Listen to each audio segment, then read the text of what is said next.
Hello my lovely people, तो कैसे हैं आप लोग। लीजिए मैं फिर से हाजिर हूँ रहस्यमयी कमरा पार्ट 2 के साथ। तो मेरे गांव जाने के बाद नीलेश के साथ क्या हुआ, ये जानने के लिए आपको आगे की मेरे साथ पूरी स्टोरी सुननी होगी। अगर आप चैनल पर नए हैं तो नीलेश के साथ क्या हुआ था, उसकी क्या कहानी थी, वो कहाँ से था, इसका पार्ट 1 सुनने के लिए आप चैनल पर विजिट कीजिए, पार्ट 1 मिल जाएगा। तो चलिए हम आगे कहानी सुनते हैं। एक हफ्ते बाद जब मैं वापस कॉलेज आया तो मैंने देखा नीलेश कॉलेज नहीं आया था। फिर मैंने सोचा नीलेश को कॉल करता हूँ। मैं कॉल किया पर उसका मोबाइल स्विच ऑफ बता रहा था। मैंने नेट ऑन किया, सोचा कि उसको व्हाट्सएप पर मैसेज कर दूं। जैसे ही मैंने अपना नेट ऑन किया तो उसके कई मैसेज आ गए।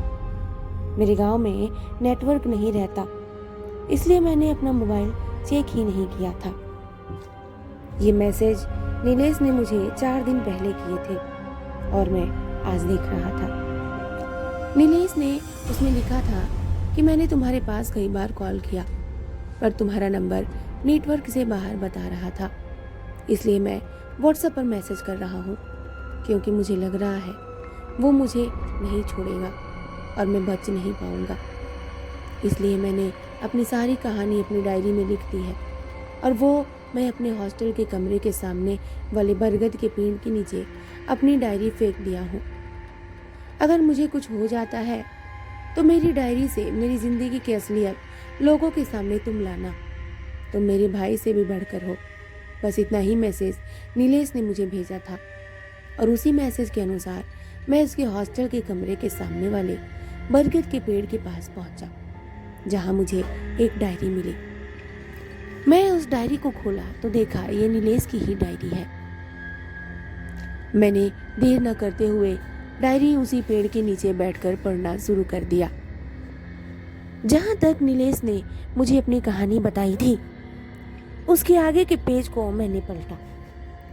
वहां नीलेश ने लिखा था, आज मैं वापस अपने हॉस्टल में रात में आया।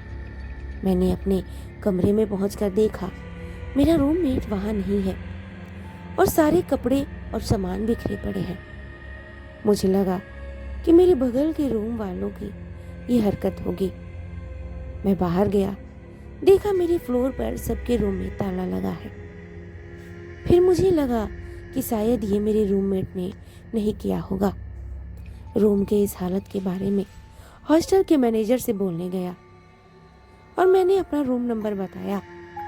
मैंने ये भी कहा मुझे शक है यह सब मेरे रूममेट ने किया है। मैनेजर ने रजिस्टर निकाला और मेरे रूम नंबर की लिस्ट निकाली और उसने जो कहा उसे सुनकर तो मेरे पैरों तले मानो धरती खिसक गई हो। उन्होंने कहा कि तुम्हारे रूम में सिर्फ तुम रहते हो, रजिस्टर में सिर्फ तुम्हारा नाम है, उस रूम में अभी कोई और नहीं रहता। मैंने कहा नहीं, वहां एक लड़का मेरे साथ रहता है, उसका नाम राहुल है। तब मैनेजर ने थोड़ा सोचने के बाद बताया, राहुल नाम का लड़का तो आज से 1 साल पहले उसी रूम में रहता था, लेकिन जिसकी लाश एक दिन उसी कमरे में मिली। उसने चिट्ठी में लिखा था वो फेल होने की वजह से और पढ़ाई के डिप्रेशन की वजह से सुसाइड कर रहा है। इतना कहकर मैनेजर अपने घर की ओर निकल जाता है। मैं बहुत ज्यादा डर चुका था। मैं सोचा अपना सामान पैक करके यहाँ से निकल जाता हूँ। कुछ दिन कहीं भी रह लूंगा पर यहाँ नहीं रहूंगा। मैं अपने रूम में पहुंचा और सारा सामान पैक करने लगा। अचानक ही कमरे का दरवाजा बंद हो जाता है। मैं खोलने की कोशिश करता हूँ पर वो नहीं खुलता। फिर मैं जल्दी से अपना मोबाइल निकालता हूँ और तुम्हें फोन करता हूँ।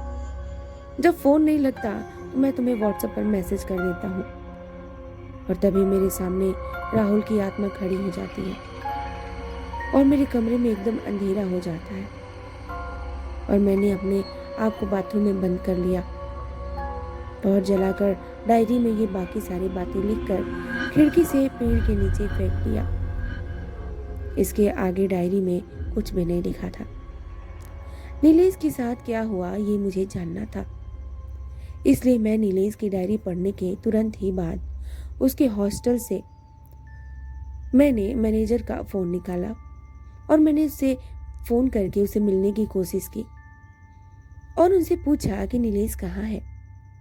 उन्होंने दुख से बोला, 3 दिन पहले सुबह को उसके कमरे में उसकी लाश मिली, अब वो हमारे बीच नहीं रहा।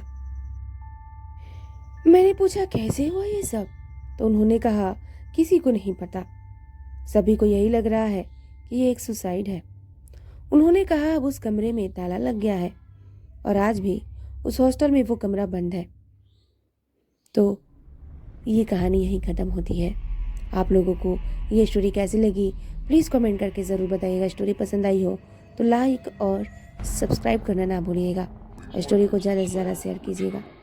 मैं मिलती हूँ आप लोगों से कल एक नई मज़ेदार स्टोरी के साथ। तब तक के लिए बाय बाय, टेक केयर।